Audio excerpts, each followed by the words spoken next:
ഇങ്ങനൊരു പ്രോഗ്രാം നമ്മുടെ സ്കൂളിൽ നടത്താൻ പറ്റുമെന്ന് ചോദിച്ചപ്പോൾ ഞാൻ ആദ്യം തന്നെ ചാടി അത് ഏറ്റെടുക്കുകയായിരുന്നു. മാത്രമല്ല ജില്ലയിൽ വളരെ കുറഞ്ഞ സ്കൂളുകൾ മാത്രം തിരഞ്ഞെടുക്കപ്പെടുമ്പോൾ അതിലൊരെണ്ണം എൻ്റെ സ്കൂളായി എന്നുള്ളതിൽ ഞാൻ വളരെയധികം അഭിമാനിച്ചു. കുട്ടികൾക്ക് വളരെ ഇൻട്രസ്റ്റിംഗ് ആയ രീതിയിലാണ് ഇത് ക്ലാസ് എടുക്കുന്ന മാഷ് അത് കൈകാര്യം ചെയ്തുകൊണ്ടിരുന്നത്. അത് നല്ല കോർഡിനേഷൻ ആയിരുന്നു. കുട്ടികൾക്ക് വളരെ ഫ്രണ്ട്ലി ആയിട്ട് ഫീൽ ചെയ്യുന്ന രീതിയിലാണ് അദ്ദേഹം ക്ലാസ്സുകൾ കൈകാര്യം ചെയ്തുകൊണ്ടിരുന്നത്. ഫസ്റ്റ് വന്ന ടൈമിൽ അവർക്ക് റോബോട്ടിക്സ് എന്ന് പറഞ്ഞാൽ എന്തോ അറിയില്ല.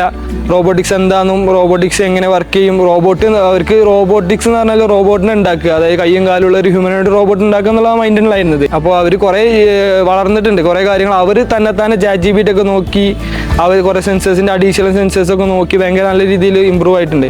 ഒരു മത്സര ബുദ്ധിയോടെ തന്നെ കുട്ടികൾ ഭയങ്കര നല്ല രീതിയിൽ അതിനെ കണ്ട് അവർ ഒരു ടീമായി ഫോം ചെയ്ത് അവരെ കഴിവുകൾ അവരെ ബെസ്റ്റ് തരാൻ തുടങ്ങി. മാത്രമല്ല കമ്പ്യൂട്ടറിന്റെ രംഗത്തൊക്കെ വേണ്ടത്ര ഒരു പരിചയം ഇല്ലായിരുന്ന കുട്ടികൾ അവർ കമ്പ്യൂട്ടർ കൈകാര്യം ചെയ്യുന്ന കാര്യങ്ങളിലാണെങ്കിലും, അതുപോലെ തന്നെ പ്രൊജക്റ്റുകൾ തയ്യാറാക്കുന്ന കാര്യങ്ങളിലാണെങ്കിലും, അതുപോലെ തന്നെ അവരുടെ ഒരു ഗ്രൂപ്പ് വർക്ക്, ഒന്നിച്ചു ചേർന്നിട്ടുള്ള ചർച്ചകൾ, ഇന്നോവേറ്റീവ് പ്രൊജക്റ്റുകൾ തിരഞ്ഞെടുക്കുന്നതിനും അതുപോലെ തന്നെ അത് എക്സിക്യൂട്ട് ചെയ്യുന്നതിലൊക്കെ ഉള്ള അവരുടെ താല്പര്യം, അതൊക്കെ ശരിക്കും ഇത്രയൊക്കെ കഴിവുകൾ നമ്മളെ കുട്ടികൾക്ക് ഉണ്ടോ എന്ന് പോലും നമുക്ക് തോന്നുന്ന തരത്തിൽ എക്സൈറ്റിംഗ് ആയിരുന്നു.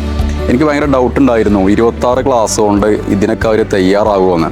ഈ 26 ഉറക്കേണ്ടൊന്ന് ചെയ്യുന്ന എനിക്കൊരു വിശ്വാസം ഉണ്ടായിരുന്നില്ല. പക്ഷേ തുടങ്ങി ഒരു 2-3 ക്ലാസ് കഴിഞ്ഞപ്പോൾ എൻ്റെ അനുഭവം എന്താ വെച്ചാൽ കുട്ടികൾ ഇതിന് ഫുള്ളി ഇൻട്രസ്റ്റ് ആണ്. അവർ ഭയങ്കര ഒരു ഉത്കണ്ഠയാണ് എന്താ നടക്കാൻ പോകുന്നത്. അതാണ് അവർ സംശയങ്ങൾ ചോദിക്കലായി, പറയലായി, അവരെന്നെ സ്വയം തെരഞ്ഞു പിടിക്കലായി.